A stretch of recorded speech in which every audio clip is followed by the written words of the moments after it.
Mateus 5, 38. A gente vai ler do 38 ao 42. É um texto curto, mas é bem significativo. Assim, eu vou ler aqui, vocês acompanhem aí. Ouvistes o que foi dito, olho por olho e dente por dente. Eu, porém, vos digo, não resistais ao perverso, mas se alguém te ofender com um tapa na face direita, volta-lhe também a outra. E se alguém quiser processar-te e tirar-te a túnica, deixa que também leve a capa. Assim, se alguém te forçar a andar 1 milha, vai com ele 2. Dá a quem te pedir e não te desvies de quem deseja que lhe emprestes algo. Essa é mais uma antítese, de Jesus, onde ele diz do olho por olho, dente por dente, mas ele coloca a situação assim para a gente: não resistir ao perverso. A gente vai abordar todos esses temas e vai entender, Jesus aqui no Sermão do Monte, ele estabelece o padrão do reino de Deus. Ele estabelece o que o Pai queria dizer com esses mandamentos, Ele põe os limites, ele põe a verdadeira interpretação de como o Pai enxerga a função daqueles que o seguem aqui nessa terra. Ele expõe claramente de como deve ser o discípulo, daquele que segue a ele. Estabelece, é como se fosse a constituição do reino dos céus. E aqui nesse trecho, no olho por olho, primeiro olho por olho, ele é um limite da pena. Ele não é uma obrigação de revide. Ele está dizendo até onde a punição de uma ofensa recebida e julgada por um tribunal, por juízes, até onde a pena pode ir ou deve ir.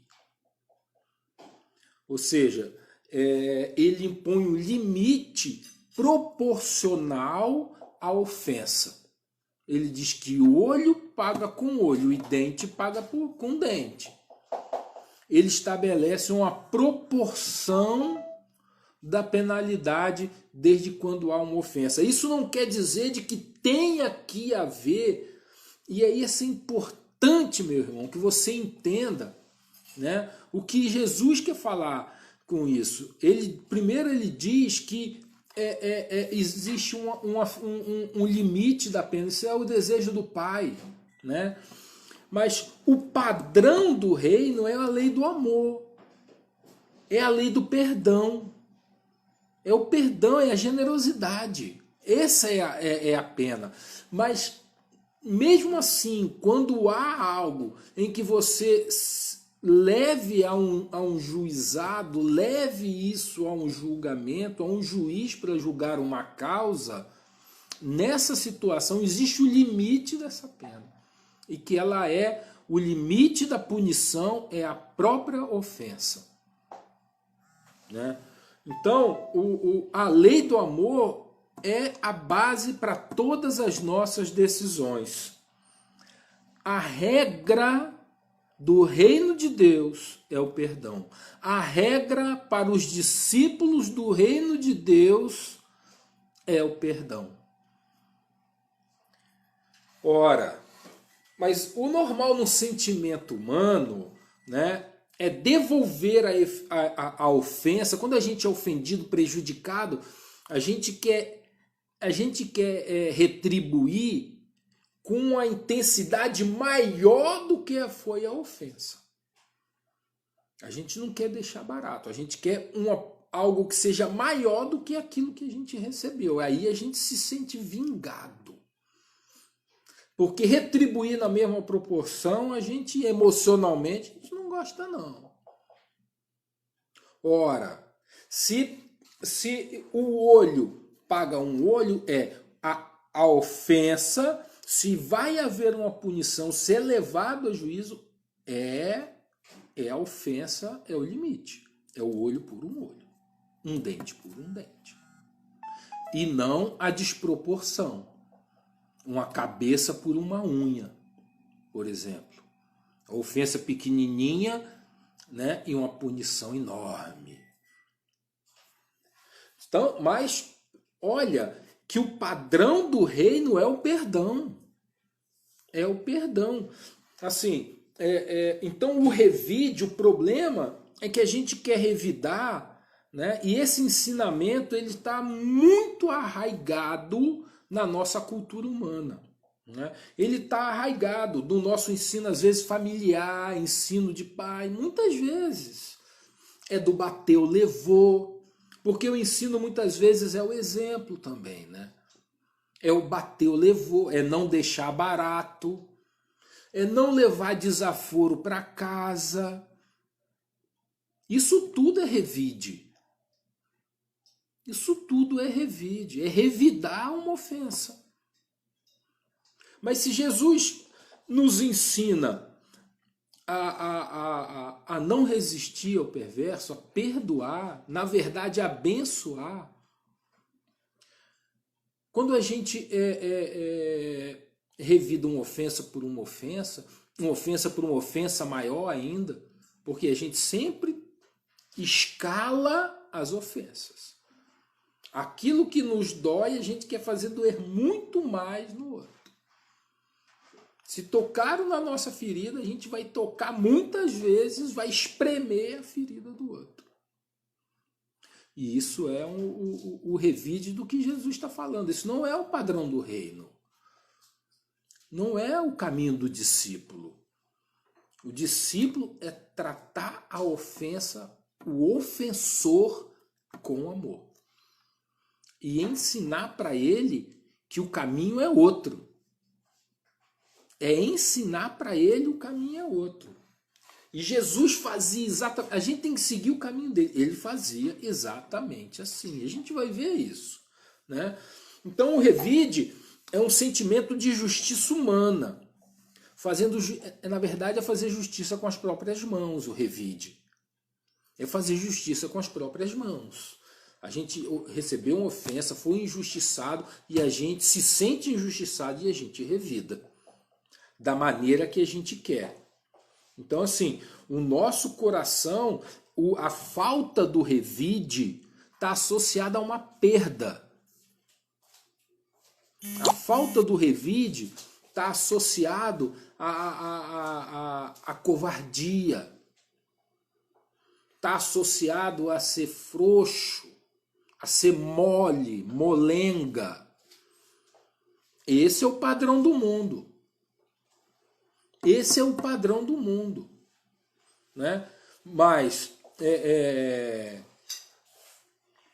o nosso Jesus tratou a nossa ofensa se entregando à morte, e morte de cruz.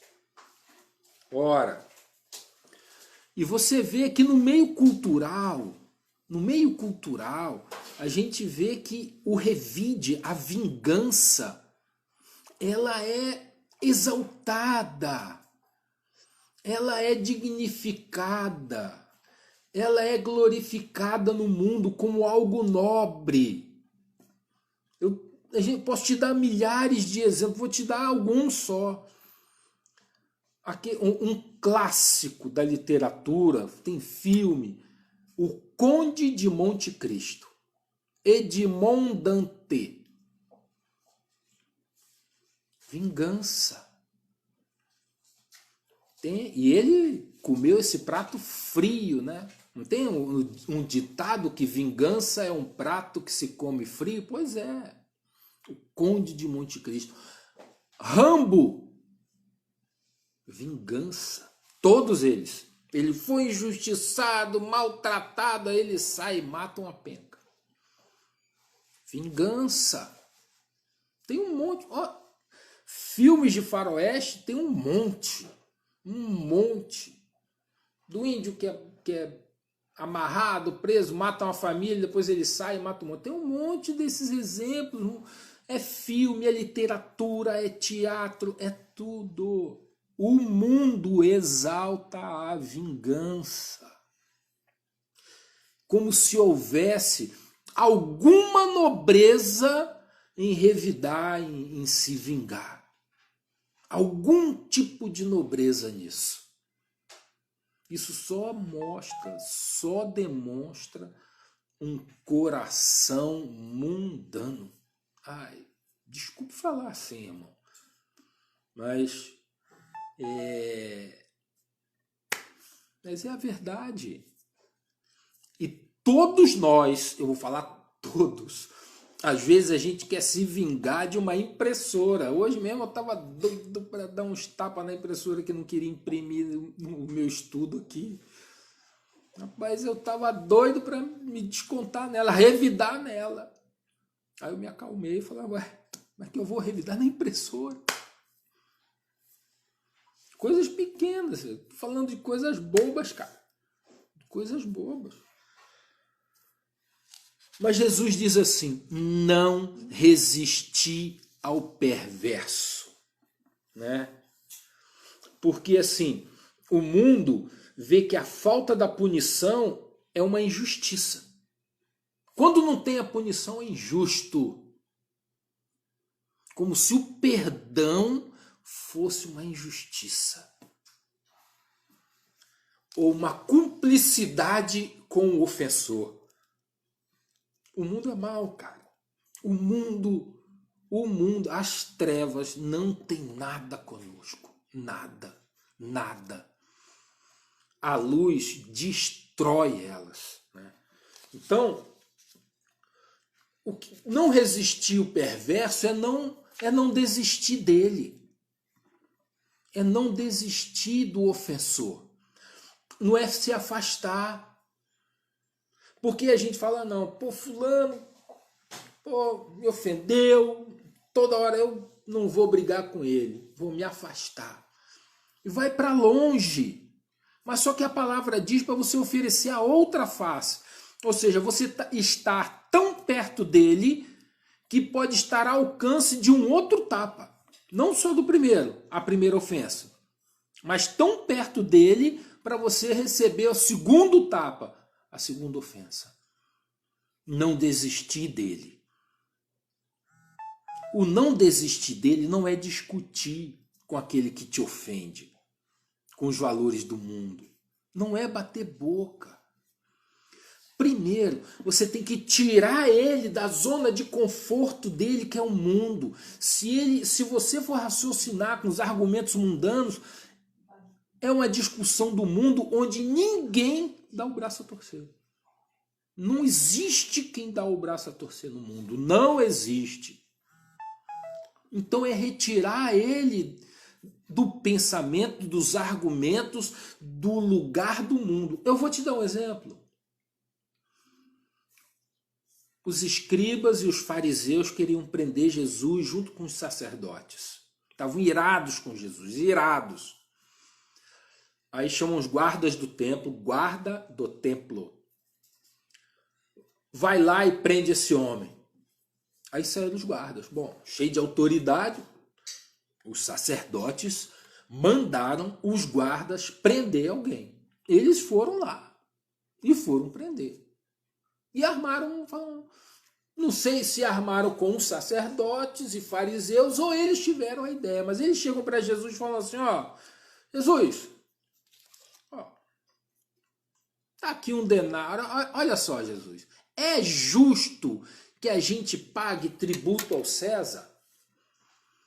Olha o pensamento, o que eles pensaram? O que ele responder vai desagradar a galera. Porque se ele responder que é justo, está colaborando com o invasor, leva ele para a cadeia. E se ele fala não, ele chama os romanos e fala assim, ó, tá pregando aqui para não pagar imposto não, hein? Leva para a cadeia. Eles acharam que tinham encontrado sabedoria humana. Amigo, o que faz Jesus? Tira ele do raciocínio deles. Leva eles não para a questão do dinheiro, se é de Roma ou se é do templo. Jesus leva para o reino de Deus e para o reino do mundo. Ele fala assim, esse aqui, de quem é essa esfinge aqui? De quem é essa inscrição aqui? Ah, é de César. Então isso aqui é dele. O que é do mundo é do mundo. Dá a César o que é de César. Mas dá a Deus o que é de Deus. Vocês têm que dar ao mundo o que vocês têm aqui nesse mundo, é desse mundo. Mas vocês estão faltando é com ter o tributo a Deus do amor. Confrontou eles, mas fora da zona de conforto dos argumentos do mundo deles. A pergunta deles no mundo foi perfeita. Não tinha saída para quem não tivesse o Espírito de Deus, que não olhasse através dos olhos de quem está no reino. O confronto deles, o confronto de Jesus foi entre o reino de Deus e o mundo. E eles entenderam isso. E o povo entendeu isso. E viu que eles estavam ali naquela situação de que estava faltando o tributo ao reino. O amar ao próximo, o amar o inimigo, o não revidar, não resistir ao perverso. Então o que Jesus está falando aqui é para você não ir para longe daquele que te ofende. Se você está no seu trabalho, tem um cara que sempre vem te ofender, vem te espezinhar, vem te provocar porque você é crente, ou porque é isso, ou porque você é aquilo. Aí quando você está no refeitório, ele chega, você sai. Você está numa roda de amigo conversando, ele chega, você sai. Se ele está perto, você se desloca. Não quero assunto com o cara, não gosto dele. Não tenho nada contra ele, eu só não quero estar perto dele. E não é isso, cara. Não é isso. Sabe? Sabe qual é se ele te ofende com um tapa, oferece a outra face. Ou seja, não sai de perto. Não desiste dele. Fala do evangelho, fala do que você acredita. Não foge das trevas dele. Ilumina as trevas dele. É isso. Não é resistir ao perverso. E olhar para a ofensa dele como as trevas que estão nele. Não pode te ferir. Não pode te ferir. Porque são trevas. São trevas. Assim, então a atitude, né, de resistir e oferecer a outra face é retribuir com amor. É sofrer o dano. É sofrer o dano. E é isso que Jesus praticava e ensinava. A semelhança de Paulo. Paulo em 1 Coríntios 6, 7, né, ele falando dos irmãos que estavam em litígio, né, ele fala assim, só o fato de haver entre vós processos judiciais, uns contra os outros, revela que já estáis derrotados. Em vez disso, por que não deis preferência a sofrer a injustiça? Por que não sofre a injustiça, em vez de brigar? Por que não arqueis com o prejuízo? Por que não sofre o dano? É isso. É isso. É sofrer o dano. É sofrer a injustiça. É ser injustiçado. Deixa. É Jesus, é Deus quem te justifica, não é o homem. Ora, coloca nas mãos de Deus. Agora, o mundo não se converte, mas aqueles que estão no mundo saem de lá e vêm para o reino. É isso.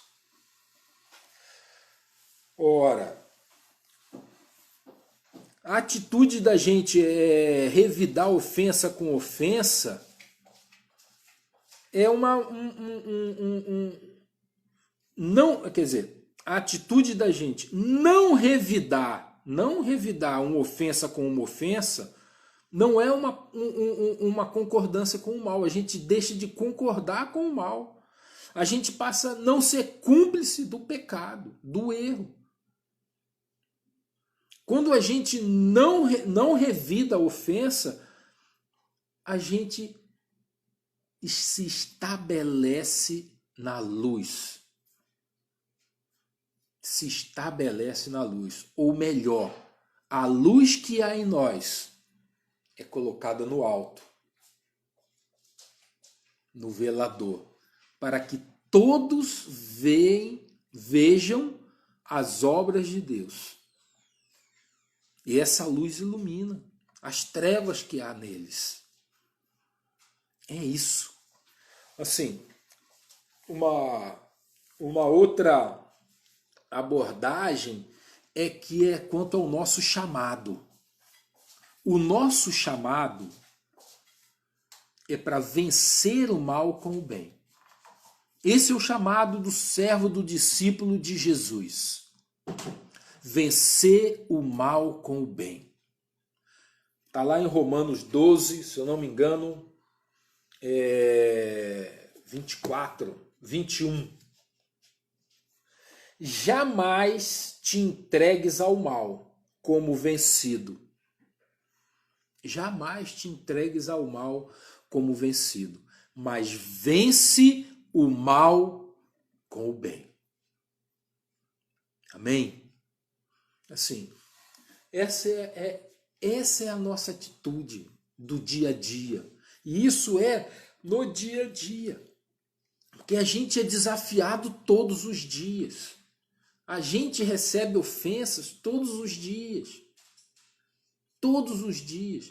Agora, nessa época de pandemia, é menos que a gente está em casa, mas quando a gente está interagindo com as pessoas, a gente, mesmo em meeting, em live, em todo tipo de reunião, de encontro, ou de conversa, ou de e-mail, a gente vê, cara, no texto, né? No trabalho, né? Onde a gente vai, a gente vê as ofensas.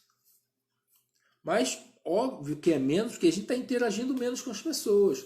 Mas essas coisas vão voltar a uma normalidade, onde a gente vai novamente ter esse tipo de ofensa, em abundância. Mas a gente reage de forma diferente. Esse tempo de pandemia que o Senhor Jesus te colocou em casa, com tempo para orar e buscar, é para que você se consagre. Para que você busque. Porque vencer a carne, vencer esse mal é difícil, irmão. Não é mole não. Não é mole não. É difícil. É uma luta e é todo dia. Porque a gente é desafiado todo dia. Mas a gente tem condição porque nós temos o Espírito Santo de Deus. É isso. Para vencer o mal. Então a gente é capaz de identificar aonde o mal está nos desafiando. Porque o Espírito Santo de Deus está nos mostrando. Ele nos mostra. Olha, você está sendo desafiado. Ele mexe aqui dentro. E você sabe que é o inimigo te atentando. Você sabe que é o inimigo agindo. Então é hora de você discernir e tomar outra atitude. Mudar.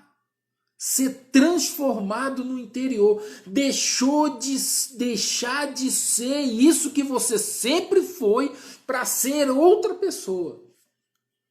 Ih, fulano tá mudado, hein? Pois é, tô mais paciente. Interessante é que lá em Coríntios 13, Paulo define o amor do que o amor é. Ele fala em duas palavras. Ele diz assim, o amor é paciente ou longânimo, né? Mas passe é uma palavra vamos dizer, mais perto, né, do nosso dia a dia, paciente. Que o amor é paciente e bondoso, ou benigno, ou do bem, o bom. A qualidade do amor. Olha só. Não tem tudo a ver com o que a gente está falando de vencer o mal com o bem? De não pagar uma ofensa com outra ofensa? De não retribuir, não se vingar? Poxa! E que Jesus te coloque em casa, irmão. Para você estar lendo a Bíblia, para você ser remexido por dentro com live direto e ouvindo as palavras dos pastores, ouvindo lá de um monte de gente. Assim, está sendo transformado, é a hora da gente se consagrar, se lavar, deixar ser lavado pela palavra, deixar ser limpo pela palavra. Né? Isso, assim, é importante que a gente consiga entender essas coisas, né? Eu queria que você prestasse atenção. Agora, volta lá para as bem-aventuranças do capítulo 5, do iniciozinho de Jesus nesse discurso, e ele fala assim, olha, bem-aventurados os mansos, porque eles herdarão a terra. Herdeiro de tudo que você vê aí. Herdeiro, dono. Bem-aventurados os pacificadores, pois serão chamados filhos de Deus. Olha só. Filhos de Deus. Irmão de Jesus, como está na palavra, serão chamados filhos. E bem-aventurados os limpos de coração, porque verão a Deus, cara. Você vai se encontrar e vai vê-lo. Ele vai se apresentar a ti, o limpo de coração, o manso. É lindo isso, cara. O pacificador. No mundo ninguém dá valor a esses caras, não. O cara é manso. Ah, é manso, não faz nada. É como se fosse preguiçoso, como se fosse molenga. Mas no reino de Deus ele é o herdeiro. É que toma posse de tudo. É o dono de tudo. Que é isso, rapaz? Preste atenção, isso é poder. O que Deus está falando é que tem poder em você não revidar. Há poder para aquele que anda como Jesus. Há muito poder. A herança, a intimidade com Deus. Há poder. Ah, meu amado, para aquele que é manso, para aquele que é pacificador, para aquele que é limpo de coração. Aonde está o poder? É o Espírito de Deus. E ele é assim. É o mesmo Espírito que estava em Jesus, e que habita em vós, amado. É a chama ardente. Ora, os herdeiros são donos, né? E os filhos? Os filhos parecem com o pai. Os herdeiros são donos, os filhos se parecem com o pai. E aqueles que veem a Deus são aqueles que têm intimidade. Ora. E aí Jesus fala da generosidade, de ser generoso. Se alguém te processar e querer a tua roupa, uma parte dela, dá ela toda. Se houve alguma falha, houve alguma coisa e alguém te... Não, é olho por eu quero a tua túnica, eu quero a tua roupa. Houve um litígio, você perdeu. Não, meu amigo, te devo quanto? A túnica? Toma a capa também, porque combina. Leva a sandália, que a sandália leva também. Seja generoso. Seja generoso, porque você é herdeiro de tudo. Nem a túnica até você pode dar, porque ela nunca vai deixar de ser sua. Nunca. Porque você é herdeiro, é filho. Filho de Deus. Herdeiro de tudo. É disso. É disso que Jesus está falando. É filho como ele, que morreu lá por nós. Mas está onde? Sentado à destra de Deus Pai, o Todo-Poderoso. Então, meu amado, para a gente concluir, né? Se você for obrigado a andar uma milha, não, vai lá, você tem que ir lá, vai com ele 2. Poxa, tem que levar o cidadão até, não, eu vou levar o cara, vou te deixar no ponto de ônibus ali da 24 de maio. Não, rapaz, leva o cara em Santa Cruz, pô. Leva ele lá no Meia, leva ele lá onde tiver que levar. Não deixa no caminho, seja generoso. Faz o que o seu pai te manda fazer. Esteja, na verdade, atento ao Espírito Santo. Atento. E seja generoso, abundante na bênção dos irmãos. Na bênção de quem precisa. Na bênção daqueles que o Espírito Santo te move. Seja um instrumento na mão de Deus. Um instrumento pelo qual ele faz as obras dele e abençoa a todas as outras pessoas. Amém? Esse é o nosso chamado. Somos chamados para amar como o nosso Cristo amou. De vencer o mal com o bem. Amém? Amado, é isso. É isso. Fechou. Não tem mais o que falar. Eu acho que você entendeu. Eu acho que você entendeu. Então, não é sobre você. Não é sobre você. Não é para você. É Ele. Entende? É Ele. É Ele. É Jesus. É Deus Pai Todo-Poderoso. O Criador de céus e terra. Amém? Tenho essa palavra para você, para que você seja abençoado. Se deixe moldar, irmão. Se deixe moldar. Eu não sou diferente de você. Tenho os mesmos problemas. Tenho as mesmas vontades. Mesma coisa. A gente luta contra a nossa carne. A gente luta contra esse mundo. E a gente se esforça porque o Senhor disse que a gente é luz. Mas a gente tem que se esforçar para que Ele nos coloque no velador.